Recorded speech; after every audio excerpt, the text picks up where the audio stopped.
This is Sky News with Eamon Holmes. A very good morning, good to see you. The man who gave the world the Apple Mac, the iPhone and the iPad has died at the age of 56. Steve Jobs transformed the way millions of people communicate, reinventing digital technology over and over again. He died after battling cancer for 7 years.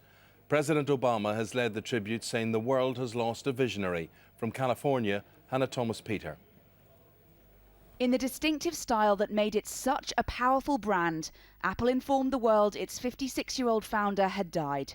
Writing on the company website, it had lost a visionary and creative genius, and the world has lost an amazing human being. Good morning. It was a company Jobs remained dedicated to, even while suffering from pancreatic cancer, returning from sick leave to introduce the iPad 2 earlier this year. We've been working on this product for a while, and I just didn't want to miss today, so. His impact on the world is reflected on those paying tribute to him. President Obama calling him among the greatest of American innovators. CEO of Facebook, Mark Zuckerberg, thanked the father of three for being a mentor and a friend. And Microsoft co-founder Bill Gates said it had been an honor to work with him. What about 2011? Everybody's got a tablet. Is 2011 going to be the year of the copycats? Steve Jobs was an orphan, raised by adoptive parents in the heart of California's Silicon Valley. He founded Apple in 1976 with college friend Steve Wozniak. He was only 21. By 1984, they'd produced the world's first commercially successful computer, the Macintosh. He quit after a row with the board. We're going to take things to a whole new level. But in the mid-90s, Jobs was back, heralding a bright new era for Apple. The launch of the iPod and iPhone followed, making it one of America's biggest, most profitable names. When he was unveiling a new product, the excitement was absolutely incredible and totally unlike anything else in the world of technology. The way that he controlled the marketing agenda was a crucial part in getting Apple to where it is now. In 2004, Jobs revealed he had pancreatic cancer. Even then, he saw it as an opportunity to think bigger. Remembering that you are going to die is the best way I know to avoid the trap of thinking you have something to lose.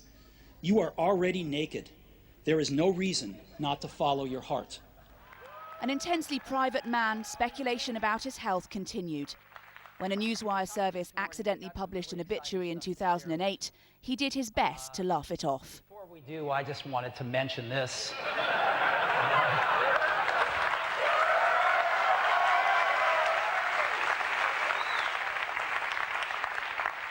Enough said. Despite having a liver transplant in 2009, Jobs was forced to take indefinite sick leave at the start of this year, eventually resigning as chief executive. But the company kept on innovating. Just days ago, new CEO Tim Cook launched Apple's latest offering. At Steve Jobs' home in California, fans laid flowers. Tributes too at Apple stores like this one in Santa Monica. A recognition of the unique abilities of a man who changed the way we think about and use technology. Hannah now in Los Angeles to tell us how Steve Jobs is being remembered as the tributes come in.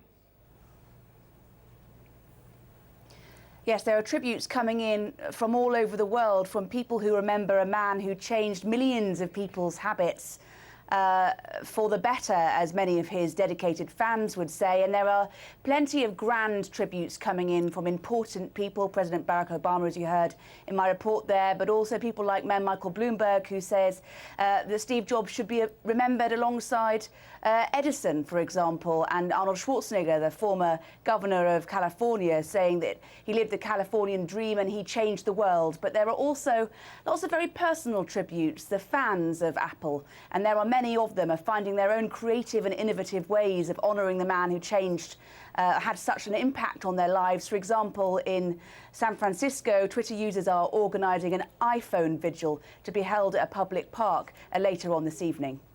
Hannah, thank you very much indeed. Just looking how Steve Jobs is trending on Twitter this morning. And what are you getting in? Yeah, he's been top trending all morning, and in fact it got so busy overnight that it did keep crashing. We've got lots of people getting in touch this morning. Paul Griffin says Apple will struggle without him. It wasn't just he was CEO, he was a visionary and hugely important.